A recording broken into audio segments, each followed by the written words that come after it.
ओं नमो भगवते वासुदेवाय नमः। नमस्कार बंधुगण आपण मानकु आम यूट्यूब चैनल को स्वागत।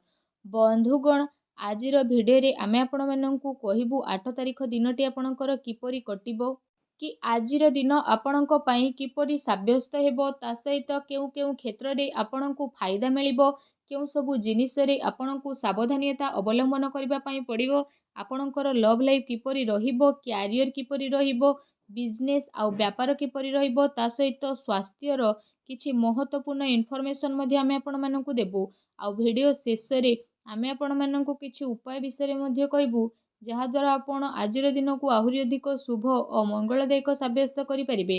फ्रेंड्स आगो को वीडियो आरंभ करबा पूर्व आमर आपनकु रिक्वेस्ट कि जदि आपण आम चैनल ले नुआ करि आछंती तो चैनल को सब्सक्राइब करंतु सांगरे नोटिफिकेशन बेल को मध्ये ऑन करंतु जहाद्वारा समय समय सह नुआ नुआ भिडियोर नोटिफिकेशन आपको मिल जिवो। तो आसंतु जानिबा किपरि रहिबो आपणक पई 8 तारिखर दिन। जदि सबुठारो प्रथमे आमे आपण माननकु कहिबु कि कोन आपणक पई आज पॉजिटिव रहबा पई जाउछि। जदि आमे कहिबा तो फ्रेंड्स आज आपणकर मित्रंकर आपणकु भरपूर सहयोग प्राप्त हेबो जहा आपणकु काफी सकारात्मक भावनार सहित आगो को बढ़ेबा पई काफी प्रोत्साहित प्रदान करिवो। आपणको आपणकर कार्य क्षेत्र रे आज कोनोसी कार्य पई अधिक अनुकूलता मध्ये अनुभव हेबो ता सहित आजिर दिन आर्थिक दृष्टिकोणरू आपणको पई बहुत ही भल दिन रहबा पई जाउछि जहा द्वारा आपणको मन बहुत ही अधिक प्रसन्न रहइबो।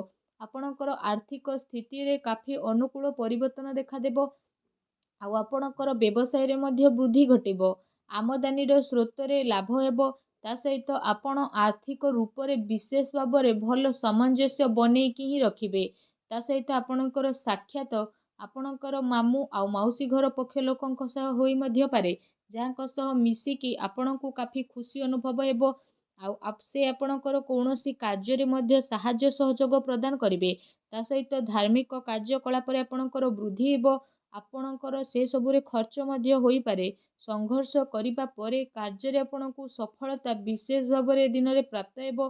जदि आपण कोनोसी यात्रा पई जिबार इच्छा रखिचंती तो प्रयास करिबा रे आपणकु सफलता मिलिबो ता सहित आपण कार्य क्षेत्र रे जदि निजर परिश्रम जारी मध्ये रखुचंती तो तार शुभ फल मध्ये आपणकु अवश्य ही प्राप्त होई जिवो।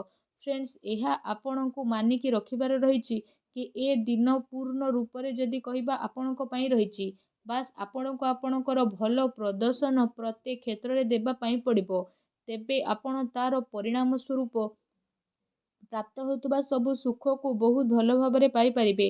ए कारणरू आपणकर मनोबल मध्ये बनी जिवो जहा पई जदि कहिबा आपण काफी उत्साह रे मध्ये रहिबे आउ निज ऊर्जा बल रे आपण सबु काम को आगो को मध्ये नै जिबे आउ सेथिरे आपणको सफलता आउ विजय मध्ये प्राप्त हेबो जहा पई आपणको खुशी दुई गुणा होई जिवो आउ आपणकर दिल काफी आनंददायक रहइबो। आसंतु जानिबा आज आपणको पई कोन नेगेटिव रहिछि। फ्रेंड्स आपणको पई आवश्यक एहा रहिबो कि आपण कौनसी भी निर्णय को नेबा पूर्वरु निजर पूरा टाइम नियंतु आउ भाबी चिंती की समस्यार उत्तर बाहर करबा पई ट्राई करंतु समस्यार उत्तर बाहर करबा पई पर्याप्त संशोधन को जोटे की रखंतु पारिवारिक जीवन रे आज चिंतार वृद्धि मध्ये हेबो जदि आपण समस्त को सांगरे नै कि चलिबे तो समस्या धीरे धीरे आपणकर काबू रे आसी जिवो ता सहित जदि कहिबा पैसा लेण देण रे आपणको सावधान रखिबार अति आवश्यकता रहिछि तथा कौनसी अन्य व्यक्ति को धन देबा नुकसानदायक मध्ये होई पारे ता सहित ए दिन मानसिक अशांति तथा चिंतापूर्ण स्थिति मध्ये आपणकर विशेष भाव रे उत्पन्न हेबो।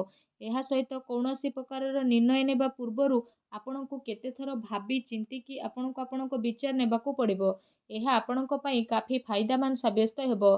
फ्रेंड्स एहा सहित क्रोध उपरे नियंत्रण एवं वाणी उपरे आपणको संयमता रखिबार अति आवश्यकता रहिछि अन्यथा विवादर स्थिति मध्ये बनी पारे पारिवारिक माहौल आपणकर अनुकूल रहिबो किंतु ध्यान रखंतु कि आपणको कथारे काहाको आघात जेमिति न पहुंचू ता सहित आपण परिवार को जोड़ी की रखिबा पई चाहुचंती तो आपणको आपणको जीवन रे किछि समझौता पई रेडी रहिबा पई पड़िबो अन्यथा स्थिति आपणको नियंत्रण रु बाहर को मध्ये बाहरी पारे आपणको परिवार लोकंको सहित धन संबंधित समस्या को सुलझेबा पई मध्ये पड़िबो ଆଉ ନିଜ ତରଫରୁ ଅଧିକରୁ ଅଧିକ ଯୋଗଦାନ କରିବା ପାଇଁ ମଧ୍ୟ ଆପଣଙ୍କୁ ପ୍ରସ୍ତୁତ ରହିବାକୁ ପଡ଼ିବ।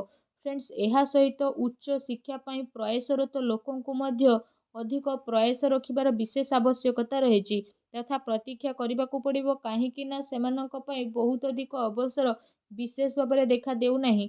କିନ୍ତୁ ଆପଣଙ୍କୁ ହିମ୍ମତ ହାରିବାର ଆଦୌ ବି ଆବଶ୍ୟକତା ନାହିଁ, କାହିଁକି ନା ପରିଶ୍ରମ କେବେ ବି ବ୍ୟର୍ଥରେ ଯାଏ ନାହିଁ। ଆସନ୍ତୁ ଜାଣିବା ଆଜି ଆପଣଙ୍କର ଲଭ୍ ଲାଇଫ୍ କିପରି ରହିବ। ଯଦି ଆପଣ ନିଜର ପ୍ରେମୀ ପ୍ରେମିକାଙ୍କୁ ପ୍ରପୋଜ କରିବା ପାଇଁ ଚାହୁଁଛନ୍ତି ତ ଆପଣ କରିପାରିବେ, କିମ୍ବା ନିଜ ମନର କଥା ସେୟାର କରିବା ପାଇଁ ବି ଚାହୁଁଛନ୍ତି ତ ବି ଆପଣ କରିପାରିବେ। ଏହା ପାଇଁ ସମୟ ଆପଣଙ୍କ ପାଇଁ କାଫି ଅନୁକୂଳ ରହୁଛି। ତା ସହିତ ଆପଣଙ୍କ ପ୍ରେମ ସମ୍ବନ୍ଧ କାଫି ମଜବୁତ ରହିବ। ଆପୋଷିକ ସାମଞ୍ଜସ୍ୟରେ ଘନିଷ୍ଠତା ଆପଣଙ୍କୁ ଗୋଟେ ନୂଆ ଖୁସି ପ୍ରଦାନ କରିବ। ଜୀବନ ସାଥୀଙ୍କର ଆପଣଙ୍କୁ ପୁରା ସହଯୋଗ ମଧ୍ୟ ପ୍ରାପ୍ତ ହେବ। ତା ସହିତ ବିବାହିତ ଜାତକଙ୍କ ପାଇଁ ମଧ୍ୟ ଏ ଦିନ ବହୁତ ଭଲ ଦିନ ରହିବା ପାଇଁ ଯାଉଛି। ଫ୍ରେଣ୍ଡସ୍, ଆଜିର ଦିନ ଆପଣଙ୍କ ପ୍ରେମ ଜୀବନ ଦୃଷ୍ଟିରୁ ବହୁତ ଭଲ ଦିନ ଯେହେତୁ ରହିବ, ତ ଆସନ୍ତୁ ଜାଣିବା ଆଜି ଆପଣଙ୍କର ବ୍ୟବସାୟିକ କ୍ୟାରିୟର କିପରି ରହିବ। ଫ୍ରେଣ୍ଡସ୍, ବ୍ୟବସାୟିକ ଧନ୍ଦାରେ ଆଜି ଆପଣ ଆର୍ଥିକ ଲାଭ ଏବଂ ଚାକିରିରେ ଲାଭର ଅନେକ ଯୋଗ ବନୁଅଛି। ଗ୍ରହ ନକ୍ଷତ୍ର ଅନୁକୂଳ ରହିବା କାରଣରୁ ଆକସ୍ମିକ ଧନ ଲାଭର ଆପଣଙ୍କର ଅନେକ ଯୋଗ ବନୁଛି। ତା ସହିତ ଆପଣଙ୍କୁ ପଇସାର ଲେଣ ଦେଣରେ ମଧ୍ୟ ଅଧିକ ଫାଇଦା ହେବ। ଅଟକିଥିବା ସବୁ କାର୍ଯ୍ୟ ମଧ୍ୟ ଆପଣଙ୍କର ପୂରଣ ହେବ। ଆଉ ଧନ ଲାଭର ଭଲ ସ୍ଥିତି ମଧ୍ୟ ବନିବ, ଯାହା ପାଇଁ ଆପଣଙ୍କ ମନ ବହୁତ ହି ପ୍ରସନ୍ନ ରହିବ। ଫ୍ରେଣ୍ଡସ୍, କାର୍ଯ୍ୟ ବିସ୍ତାରତାର ଆପଣଙ୍କର ନୂଆ ଯୋଜନା ବନିବ। ବ୍ୟାପାରକୁ ନେଇକି ଆପଣ କୌଣସି ନୂଆ ଯାତ୍ରାରେ ଯାଇପାରନ୍ତି, ଯାହା ଆପଣଙ୍କ ପାଇଁ କାଫି ଲାଭଦାୟକ ସିଦ୍ଧ ମଧ୍ୟ ହେବ।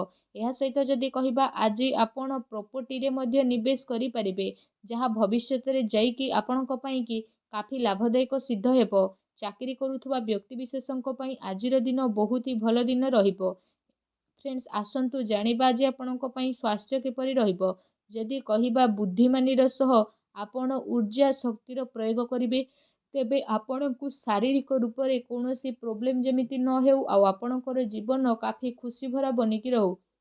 ଏହା ସହିତ ଯଦି ଆପଣ ଅଧିକ ପରିଶ୍ରମ କରୁଛନ୍ତି ତ ସମ୍ଭବ ଏହା ରହିବ କି ଆପଣଙ୍କୁ କୌଣସି ଶାରୀରିକ ମାମଲାରେ ଅଧିକ ନିୟମିତ ରହିବାର ଆବଶ୍ୟକତା ରହିଛି, ଯାହାଦ୍ୱାରା ଆପଣଙ୍କୁ କିଛି ଯୋଗାସନର ସାହାରା ନେବାକୁ ପଡ଼ିପାରେ। ଏହା ସହିତ ଆପଣଙ୍କୁ ଆପଣଙ୍କ ଖାଦ୍ୟପେୟ ଉପରେ ବିଶେଷ ରୂପରେ ଧ୍ୟାନ ଦେବାର ଆବଶ୍ୟକତା ମଧ୍ୟ ରହିବ। ତା ସହିତ ଯଦି କହିବା, ଆପଣ ଆପଣଙ୍କ ସ୍ୱାସ୍ଥ୍ୟକୁ ଆହୁରି ଅଧିକ ଭଲ ରଖିବା ପାଇଁ ଆପଣ ପ୍ରତ୍ୟେକ ଦିନ ଯୋଗ କରନ୍ତୁ, ବ୍ୟାୟାମ କରନ୍ତୁ ଏବଂ ସୁସ୍ଥ ରୁହନ୍ତୁ। ଆସନ୍ତୁ ଜାଣିବା ଆଜି ଆପଣଙ୍କ ପାଇଁ କ'ଣ ବିଶେଷ ଉପାୟ ରହିଛି। ଆଜି ଆପଣ ସ୍ନାନ ଆଦି କରିସାରିବା ପରେ ଭଗବାନ ଭୋଳାନାଥଙ୍କୁ ତିଳ ଏବଂ ଜଳ ଅର୍ପଣ କରନ୍ତୁ। ଏହା ସହିତ ମହାମୃତ୍ୟୁଞ୍ଜୟ ମନ୍ତ୍ରର ମଧ୍ୟ 108 ଥର ଜପ କରନ୍ତୁ ରୁଦ୍ରାକ୍ଷ ମାଳର ସହିତ। ଏପରି କରିବା ଦ୍ୱାରା ଭଗବାନ ଭୋଳାନାଥ ବହୁ ଶୀଘ୍ର ପ୍ରସନ୍ନ ହେବେ ଏବଂ ଆପଣଙ୍କର ସମସ୍ତ କଷ୍ଟକୁ ମଧ୍ୟ ଦୂର କରିବେ। ଆଉ ଯାହା ବି ଆପଣଙ୍କ ଜୀବନରେ ପ୍ରୋବ୍ଲେମ୍ ଚାଲିଛି ତାହା ସଲ୍ଭ ହୋଇଯିବ।